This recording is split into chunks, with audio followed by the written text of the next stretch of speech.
All right, so now we're going to jump into the lesson plan and we're going to take a look at some of the options that you're going to have when it comes to not only just creating your account, but what it's going to be necessary in order to actually go take your test.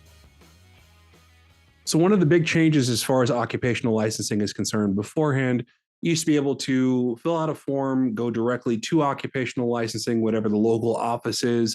You used to be able to take your test right there on the spot as well. A lot of things have changed. The dynamic has changed since October of 2022 or so. They went to an all electronic system to where now everything has to be submitted online. You're going to schedule your test online, and even your test times. You can only take the test on Mondays. So a lot of these occupational licensing offices, they're going to refer you up to Sacramento. They're going to refer you to a call center. And as they start to work some of the bugs out of there have been a lot of really good changes, and there have been a lot of opportunities for growth as far as occupational is concerned. So knowing and being able to prepare yourself, I think, is some of the biggest things that you have there in front of you. So you're able to click the links live in the actual portion that you're going to have as far as the lesson plan is concerned. And I've included the pictures as far as what that looks like for account registration. The account registration looks very similar to anything you've ever done as far as registering for an account online. They're going to require you to put some basic pieces of information. You're going to verify the email. You're going to get a verification email. It looks very similar to what you have here on the screen. And then you're going to make sure you input the data for your basic account registration.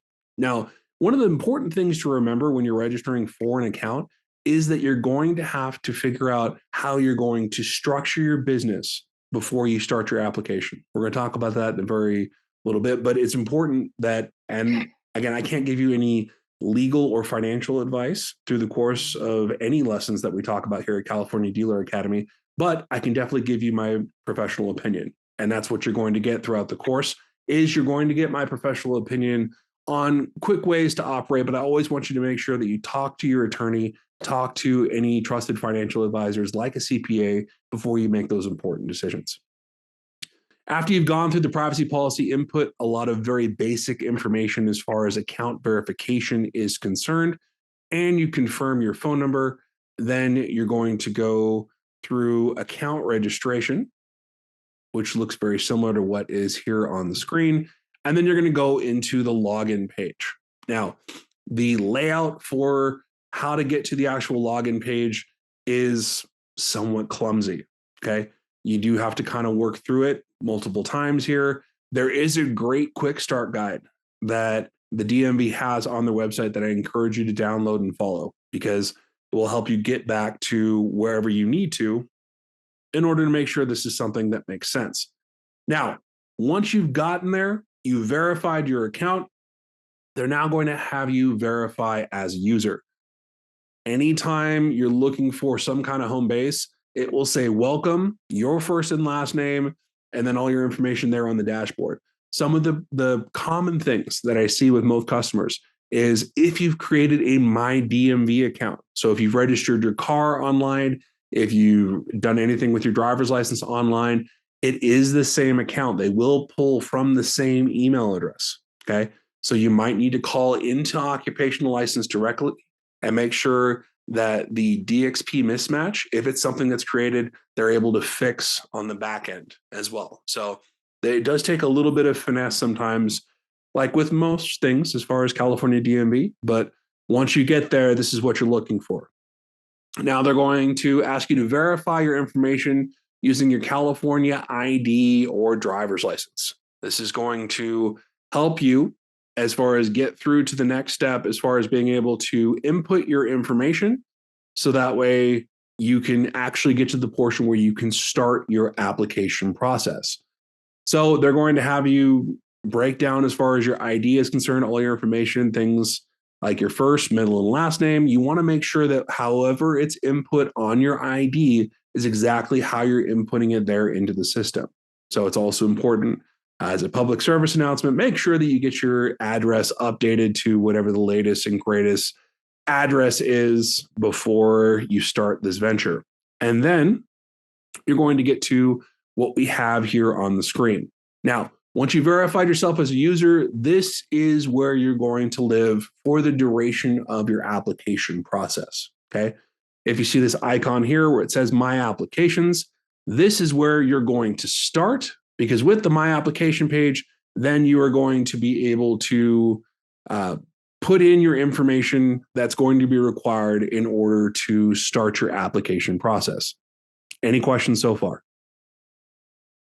No. Seems pretty straightforward. Once you click on the My Application portion, you're going to click on Apply for a new license. Now, just because you're applying for a new license doesn't mean you're selling new cars. It is just a new license. It's just a new application process that you are trying to pursue. Right here is really the big portion as far as your decision making. Whether your business is going to be a sole proprietorship, a general partnership, an LLC, a corporation, how are you going to factor those in? Now, I'm going to pause again to understand that this is not legal or financial advice, but it is important that you address these the correct way. Now, personally, and this is my professional opinion, I would not operate a business without having a corporation set up. I'm not a big fan of LLCs. As far as my professional opinion, there are a couple of reasons for that. But Chris, I know that you have been self-employed for a duration in your life. I know that your wife has been self-employed. Talk to me a little bit about what you feel are some of the benefits as a small business owner being incorporated. Well, it certainly makes a big difference for tax purposes, and that's the main benefit that we kind of found at a very small business level, nowhere near the size of a dealership. But we did an S corp, and it seemed to work out quite well as far as all of the tax information that we had to not only report to the government, but also just aids you in your write-offs and everything like that, and things that you can report, and expenses that you can report. And it just it widens your umbrella a lot as far as what you can kind of put in as your business expenses legitimately too, not like you're fudging anything, but because operating owning your own business costs a lot of money. There's a lot of things that it impacts you don't necessarily think of during tax time. And having a good CPA with an S corporation will certainly help with all that stuff.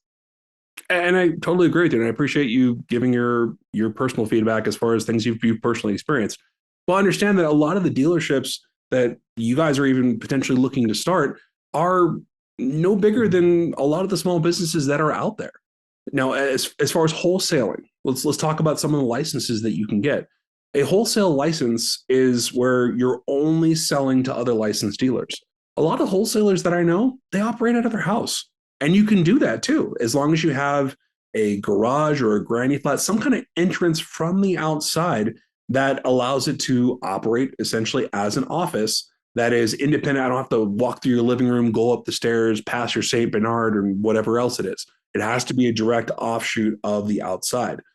And even with a retail operation, you don't have to have 50 cars on your lot and the wavy inflatable tube man. It can be something as small as an executive suite and 2 parking spots. Even with my dealership, I have a very small dealership, and purposely, I've ran larger dealerships. There's a lot to go into it. And when you're looking at that from how you choose to be successful as far as the automotive industry, there are a lot of blueprints you can follow and still be just as successful. And I agree with you as far as the corporation portion is concerned. Let's talk about the differentiation between sole proprietorship and a corporation or an LLC. With a sole proprietorship, one of the limitations is that your business dies with you. You can't sell your sole proprietorship. You can't gift your sole proprietorship. It doesn't go on, and you can't inherit a sole proprietorship. It's literally something that starts and stops with you. It opens up more exposure as well. If you end up being sued, you can have all of your personal assets be tied in to that sole proprietorship. Whereas with a corporation or an LLC, it creates an overall protection for you as long as they're maintained properly, which proper corporation and LLC maintenance That's something you can talk to your CPA or your attorney about. But that really gives you an added advantage of being able to operate as a business. And if problems do end up happening, because we like to say in the car industry, it's not a matter of if you're going to get sued. Typically, it's when. But if that does happen, then you're able to navigate it and not have to put your entire assets on the line. It would be like going to Vegas, taking all your personal assets and putting it on the roulette table and hoping it comes up on black. Not probably a good way to start a business. Same way with the general partnership or a general or sole proprietorship versus a corporation or an LLC. And one of the biggest things I would say, one of the biggest mistakes I've seen a lot of clients make in the past is they've started off as sole proprietorships, and then as they become successful, end up incorporating or forming an LLC down the road.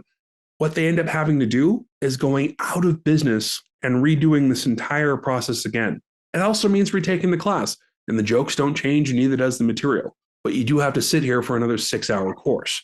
And that's what we want to make sure at California Dealer Academy. We're setting you up for success the first time through so you can make those important decisions. Now, I've heard a lot of things that corporations are harder than LLCs. There is virtually no difference. Okay. It's a lot of, I don't know if just LLCs have like a better marketing manager or they really have like a better hype man, but it's one of those things where you have to have those conversations of what's going to be better options for you. Because Chris, I agree with you. Although we might share a CPA as well. The S corp portion to me has always been more functional for my business. But again, for those of you that are watching this, take the time, do the research.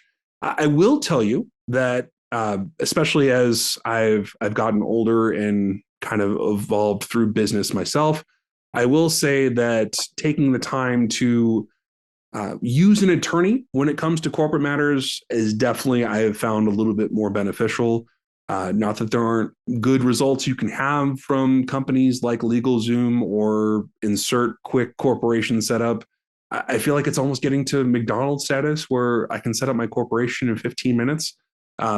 Corporation isn't meant to be set up that quickly. You need to set up the documents properly. This is a living, breathing organization that needs to be maintained on an annual basis as well. And that's one of the biggest setbacks I think that a lot of business owners, not just dealers, end up having is they have LegalZoom create it, they throw it up on the shelf, and they don't look at it until something problematic happens. And that's just not the way you're supposed to operate. So keep that in mind. Going back to this, though, if we have our corporation or LLC already set up, because you will have to pull that information directly from the Secretary of State. So keep that in mind. If you haven't started that yet, that is your next step. Okay. Corporation or LLC setup, if that's the way you're going to go, take the time to do that because you have to have that set up first before you can continue on this portion of your application. You select what kind of category you're going to use. So what kind of license are you going to hold? Now, we talked about a retail dealer. We talked about wholesale. Let's talk about an auto broker endorsement. Okay. This is an endorsement of a retail license. You have to be a retail dealer in order to have an auto broker endorsement. Okay. So those are the three things you can have. Now, you can have a new vehicle designation. You have to have a letter from the manufacturer. There's a bunch of other things you have to do, but that also doesn't require you to take this class either.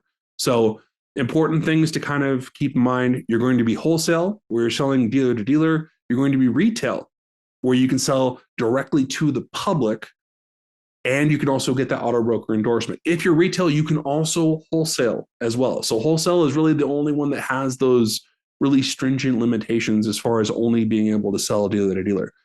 As far as what kind of vehicles you're going to sell, the important thing to remember is you can check off anything that's on this list here. You just got to have the space in order to accommodate it. Okay. So if you're in a small lot somewhere, don't put down any kind of RVs, because if you can't fit a motorhome in your parking spot, it's not going to work. They're going to reject it.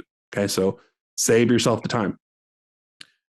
So remembering what kind of license you have, we've already broken it down here for you. And we're going to have a little bit of information later on in the class as far as some of the pros and cons. Again, just some of my professional opinions as far as to help guide you as far as what's going to be good steps for you to take. And keep in mind, with that retail office, once again, it can be something very minimal. It can be something with an executive suite and 2 parking spots. And for any students, if you have any kind of problems locating certain places, I do have some places that I can refer you to that we have worked with in the past and had some good results with. So feel free to reach out to me if that would be something that would be helpful. My cell phone number is all over our website, but just in case you don't have it, it's 760-681-1757. Now, talking about our business setup, when we talked about with our corporation, they're going to ask that you input your Secretary of State number. If you don't know what that is, you can Google business search in California. It'll pull up your C number for you, or your LLC number if you are forming an LLC, and you're going to put that information directly in there and click search. They will pull it directly off the Secretary of State's website to verify that everything is in good standing as well. One of the biggest things as far as corporation setup that you're going to need as far as your DMV application is concerned is your statement of information. Okay. Do either of you know what a statement of information is? Generally, yeah. Okay. So statement of information. I do remember it. Yeah, no problem. The statement of information is, think of it kind of like your roster for your corporation. Who holds those positions? And more importantly, as far as that outlining information, in the event that you get sued, where does that paperwork go to? So your agent of service and process. So those are the 2 things really that they're looking for beyond the corporation being in good standing, as far as being able to proceed as far as what that looks like. Now, what's going to be necessary also for your application is you figuring out whether or not you're going to have an FBN or a fictitious business name. And believe it or not, a fictitious business name actually jams up a lot of people. It's not a hard conversation to have. It's not a hard concept, but it is something you need to make sure and something to think about. So here's the easy way that I've explained it to clients and students over the years that maybe will help. Now, with our example here today, name of my corporation is Ashes to Flame Incorporated. It is one of the goofiest names for a corporation, but when I created it back in 2008, it was really important to me, and that's why I've kept the name for so many years, because it's something I can look back on fondly, and it's personal significance for me. I do not advertise with that name. It is a name that goes on contracts, and that's about it. Okay.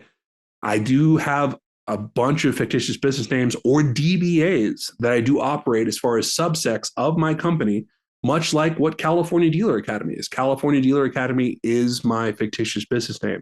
And what I had to do was fill out a form, take it to the county and sign off on it.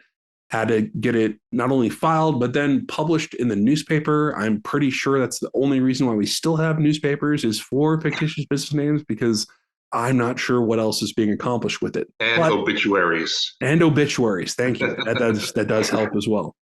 But then they send you a list of places you can advertise that fictitious business name. A pro tip for you, whoever is cheaper wins. There is no value whatsoever in paying more money for the publication or less money for the publication. The only value in less money is obviously you get to keep more in your pocket. So whoever is cheaper wins as far as that process is concerned. I do have a lot of questions of, should I put my fictitious business name on my bank account? Now, that is a personal decision. I can only tell you about stories that I have had. I have had a business that part of my, I sold off a portion of my company. And because I put my fictitious business name on that bank account, I cannot modify that bank account now. Once the fictitious business name is on it, it is forever on it. You will have to close that bank account and open up something else. So I personally, from this point on, just put the bank accounts that I have in my corporate name. So that way, if one of the DBAs was to go away, I don't have to worry about closing out an account that I might need in the long run. So important things to factor in. Now, some of the things that you're going to have to keep in mind is that once you've completed this course today, you are going to get a certificate that verifies that you did take the 6-hour course. And there are some common things that have been coming up here. As far as initial onset with DMV, I'm sure over time it will be changed. But in its current portion, as we're recording this video here today, that once you click that start button for the dealer education course, they're going to ask, did your education provider upload your certificate for you? At this point, we do not have access to upload this for you. So you are always going to select no, and then it will give you the option to upload the PDF that we're going to provide you as far as your certificate at the end of class today. That we're going to be providing that once we've gone through, graded your material, and you provided all the necessary information.